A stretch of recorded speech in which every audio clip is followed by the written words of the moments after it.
Hello everyone. Supreme court के द्वारा उत्तर प्रदेश मदरसा शिक्षा को लेकर के बड़ा फैसला सुनाया गया। इसको लेकर के देखा जाए, मामला पहले इलाहाबाद हाई कोर्ट में था, जहां पर उसके फैसले को सुप्रीम कोर्ट में यहां पे चुनौती दी गई। सुप्रीम कोर्ट ने यहां पे हाई कोर्ट के फैसले को पलट दिया और आलिम फाजिल डिग्रियों पर प्रतिबंध भी लगा दिया। लेकिन दूसरी तरफ मदरसा शिक्षा जो है उस पर किसी तरीके के यानी कि मदरसों को प्रतिबंधित करने या बंद करने का निर्णय नहीं दिया है। साथ ही यूपी मदरसा एक्ट को भी वैध ठहराया है। आज हम इसी मामले को लेकर के थोड़ा सा डिस्कशन करने जा रहे हैं। समझेंगे यहाँ पे सुप्रीम कोर्ट का फैसला क्या है, यहाँ पे शिक्षा को लेकर के क्या ये संवैधानिक प्रावधानों के अनुरूप यहाँ ये फैसला रहा है, मदरसा शिक्षा क्या है, मदरसा एक्ट क्या है, आलिम फाजिल डिग्रियां क्या होती हैं जिसमें सुप्रीम कोर्ट के द्वारा रोक लगा दी गई है। इस पूरे मामले को हम यहाँ पर विस्तार से समझते हैं। सबसे पहले आइए समझते हैं कि सुप्रीम कोर्ट ने जो डिसीजन दिया है वो क्या है और इस संदर्भ में क्या क्या चीजें अहम हैं। तो सुप्रीम कोर्ट के द्वारा UP board of madrasa education act कि यहां पे वैधता को बरकरार रखा गया है। इसमें किसी तरीके के इस कानून को प्रतिबंधित करने, बंद करने या फिर मदरसा शिक्षा को बंद करने को लेकर सुप्रीम कोर्ट ने फैसला यहां पे नहीं सुनाया है। यानी कि उत्तर प्रदेश में मदरसा चलते रहेंगे और करीब 16,000 मदरसों में पढ़ने वाले 17 लाख जो स्टूडेंट हैं उन्हें सरकारी स्कूलों में नहीं भेजा जाएगा, यानी कि वो मदरसा में ही रहकर शिक्षा ग्रहण कर सकेंगे। मंगलवार को देखें, सुप्रीम कोर्ट ने आदेश सुनाते हुए इलाहाबाद हाई कोर्ट का फैसला खारिज कर दिया जिसमें मदरसा एक्ट को असंवैधानिक बताया गया था और इसी फैसले को पलटते हुए, खारिज करते हुए सुप्रीम कोर्ट ने अपना फैसला सुनाया।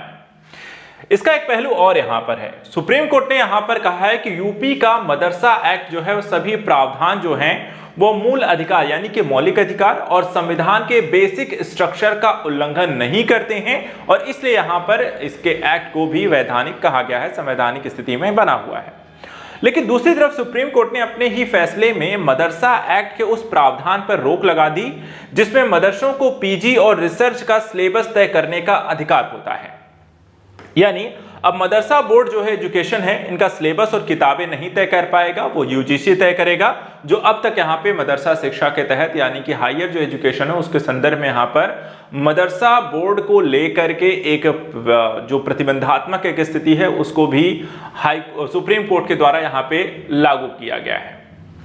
आलिम फाजिल डिग्रियों को लेकर के सुप्रीम कोर्ट ने क्या कहा है, तो यहाँ पर अगर हम देखें तो सुप्रीम कोर्ट ने इसी फैसले में मदरसे में दी जाने वाली आलिम फाजिल डिग्रियों को गैर कानूनी करार दिया है।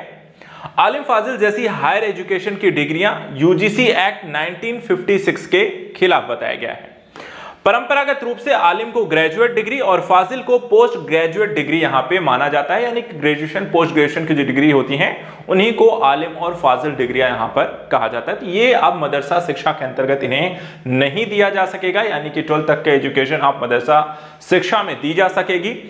सुप्रीम कोर्ट ये भी कहता है कि देखिए मदरसा शिक्षा के तहत धार्मिक शिक्षा यहाँ पे दी जाती है, लेकिन मूल रूप से बेसिक शिक्षा को भी वो कवर करते हैं, इसलिए यहाँ पर उन्हें प्रतिबंधित करना कहीं से सही नहीं है। आइए बात करते हैं जो यूपी मदरसा एक्ट, जो इसके इस डिसीजन के कारण और पिछले कुछ महीनों से लगातार चर्चा का विषय रहा है, वो क्या है और कैसे बना। मदरसा एक्ट देखें तो उत्तर प्रदेश का एक कानून है जिसका पूरा नाम जो है Uttar Pradesh board of madrasa education act 2004 है। इसी एक्ट के तहत Uttar Pradesh board of madrasa education बनाया गया है। यही बोर्ड जो है यूपी के मदरसों को मान्यता प्रदान करता है, उनसे जुड़े नियम कायदे कानून भी बनाता है। फिलहाल इस समय देखा है उत्तर प्रदेश में 16,513 मदरसे जो हैं उनको मान्यता प्राप्त है, साथ ही 8,000 से ज्यादा गैर मान्यता प्राप्त भी मदरसे यहां पर संचालित हैं। अब तक देखा है तो बोर्ड में 10वीं पास को मौलवी, 12वीं पास को यहां पे कामिल, ग्रेजुएशन को आलिम, पोस्ट ग्रेजुएशन को फाजिल नाम से डिग्रियां यहां पर ये देता रहा है। अब सुप्रीम कोर्ट के एक्ट के माध्यम से अब आलिम और फाजिल जो डिग्रियां हैं वो यूजीसी एक्ट के खिलाफ हैं, इसलिए अब ये डिग्रियां ये नहीं दे पाएंगे। वहीं बात करें कानून को रद्द करने का, क्या यह अधिकार देता है, यानी कि सुप्रीम कोर्ट ने यह भी बताया कि किसी भी एक्ट या कानून को रद्द किया जाए तो उसके 3 आधार होते हैं। क्या क्या होते हैं वो भी समझिए। कोर्ट ने देखा, यह भी कहा है कि जो मदरसे हैं वो धार्मिक शिक्षा तो देते हैं, लेकिन उनका प्राथमिक जो उद्देश्य है वो शिक्षा है, लोगों को एजुकेट करना है। सुप्रीम कोर्ट ने यह भी कहा है किसी कानून को हम 3 आधार पर खारिज कर सकते हैं। पहला, कि वह कानून मौलिक अधिकारों का उल्लंघन करता है, जो कि इस एक्ट में यहाँ पे नहीं है। बेसिक एजुकेशन दिया जा रहा है, जो कि यहाँ पे जरूरी है। यह संविधान के दूसरे हिस्सों में दिए गए किन्हीं प्रावधानों का उल्लंघन करता है तो नहीं। यहाँ पे अल्पसंख्यकों को अपने अधिकारों के तहत शिक्षा उससे संस्थाओं को स्थापित करने, प्रचार करने, उसके माध्यम से यहाँ पर देखा जाए तो कार्य प्रक्रिया स्थापित करने का अधिकार संविधान देता है, जो कि यहाँ पे मदरसा शिक्षा उसी के अंतर्गत है। इसके अलावा तीसरा, कानून बनाने वाली संस्था, जैसे कि लोकसभा या विधानसभा के पास वैसे कानून बनाने का अधिकार ना होने पर, यानी कानूनी भाषा में अल्ट्रा वायलेंस होने पर ऐसी स्थिति हो सकती है। ये सारे प्रावधान यहाँ पर हैं। साथ ही सुप्रीम कोर्ट ने कहा है कि एजुकेशनल इंस्टीट्यूट चलाने का पूरा अधिकार सिर्फ अल्पसंख्यकों के पास नहीं है। माइनॉरिटी एजुकेशनल इंस्टीट्यूट्स में एजुकेशन के स्टैंडर्ड को बनाए रखने के लिए सरकार भी यहाँ पर जिम्मेदार है, और इसके लिए सरकार मान्यता प्राप्त या मदद देने के लिए रेगुलेशन यहाँ पे लगा सकती है, यानी कि इनको सपोर्ट कैसे करना है, क्या संशोधन करना है, अनुदान देना है, अन्य प्रकार के यहाँ पे प्रविधियां हैं। सिर्फ यहाँ पर अल्पसंख्यकों के द्वारा स्थापित की गई संस्थाओं के माध्यम से एजुकेशन शायद उतना देना संभव ना हो, इसलिए सरकार वहां पर उनकी मदद कर सकती है।